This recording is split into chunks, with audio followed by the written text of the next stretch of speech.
क्षेत्र में अगर कोई काल्पनिक पृष्ठ खींचते हैं तो पृष्ठ से गुजरने वाली लंबवत वैद्युत बल रेखाओं की संख्या के माप को चुंबकीय फ्लक्स कहते हैं। इसे φb से प्रदर्शित करते हैं। इसका फार्मूला BA cos थीटा होता है। इसके बाद देखेंगे फैराडे के प्रयोग। फैराडे ने अपने प्रथम प्रयोग में बताया कि अगर कोई भी चुंबकीय क्षेत्र है, चुंबकीय क्षेत्र में अगर हम कोई कॉइल रख दें तो चुंबकीय फ्लक्स के चुंबकीय क्षेत्र के मान में अगर परिवर्तन करते हैं तो उसमें प्रेरित विद्युत वाहक बल उत्पन्न हो जाता है। प्रेरित विद्युत वाहक बल उत्पन्न होने से उसमें प्रेरित धारा उत्पन्न हो जाती है। फैराडे का प्रथम प्रयोग। फैराडे का दूसरा प्रयोग था, अगर उसी चुंबकीय क्षेत्र का मान में परिवर्तन ना करें, हम सिर्फ कॉइल का एरिया कम ज्यादा करें, तब भी उसमें क्या होगा, लेकिन लगातार परिवर्तन करते रहना इसमें कॉइल में। अगर लगातार परिवर्तन करते रहते हैं कॉइल के एरिया में तो उसमें इंड्यूस ईएमएफ वही प्रेरित विद्युत वाहक बल और प्रेरित धारा उत्पन्न हो जाती है। तीसरा प्रयोग क्या है, अगर बी और ए दोनों को कांस्टेंट रखें, चुंबकीय क्षेत्र और कॉइल के एरिया को क्या रखें, कांस्टेंट रखें, लेकिन जो कॉइल रखेंगे इसे चुंबकीय क्षेत्र में, इसके क्या करें, सिर्फ घुमा दें, इसका थीटा चेंज करें। क्यों? क्योंकि देखो मैग्नेटिक फील्ड अंदर की ओर, इसका एरिया वेक्टर बाहर की ओर, दोनों एक दूसरे से ऐसे हैं। जब इसको घुमाएंगे तो इसका क्या होगा, थीटा चेंज होगा। अगर थीटा चेंज होगा तब भी इसमें प्रेरित विद्युत वाहक बल उत्पन्न हुआ और प्रेरित धारा उत्पन्न हुई। तो इन्होंने कहा हम बी और ए और थीटा तीनों को चेंज करने से इसमें इंड्यूस्ड ईएमएफ क्रिएट हो गया।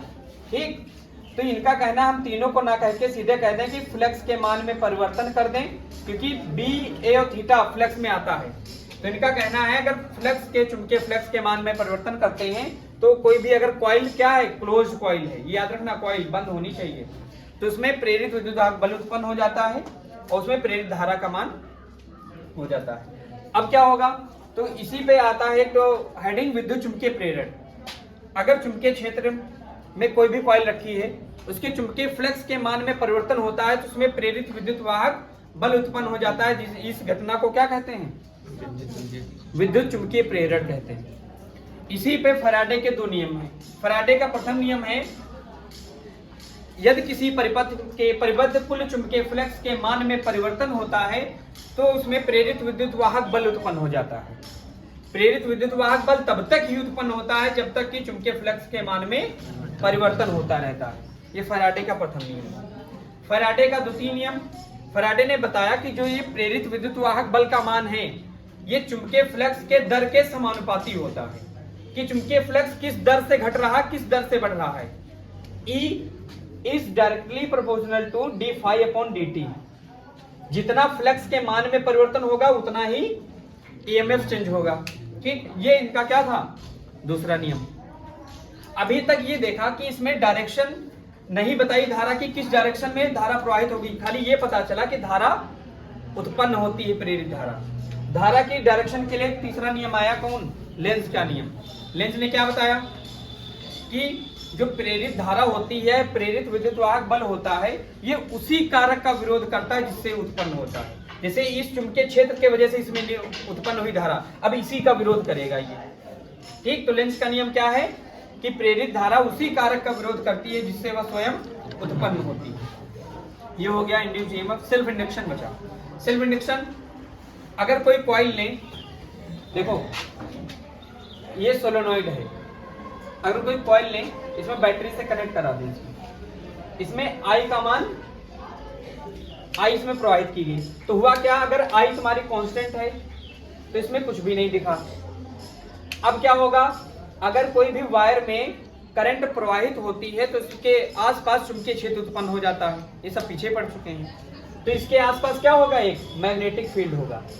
अब इन्होंने क्या किया कि आई का मान लगातार परिवर्तन करते रहे, इसके मान में आई का मान चेंज किया। अगर आई का मान चेंज करेंगे तो बी चेंज होगा, बी चेंज होगा तो इसका फ्लक्स चेंज होगा।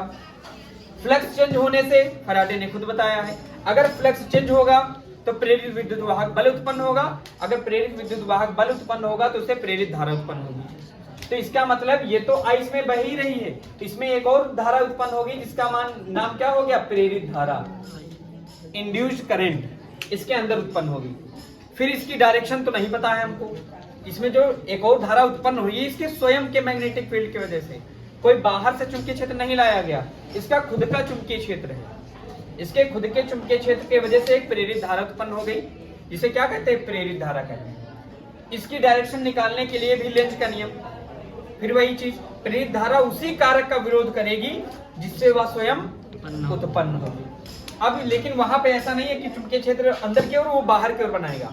यहाँ पे इसका विरोध करने का मतलब ये है, अगर इस सर्किट में धारा का मान कम होगा तो ये बढ़ाएगी, अगर धारा का मान बढ़ेगा तो घटाएगी, ऐसे विरोध करेगी वो।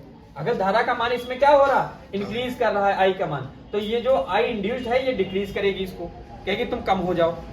अगर ये कम होंगी तो ये कहेगी नहीं तुम बढ़ जाओ, तो ये विरोध करेगी। इससे क्या निकल आएगा?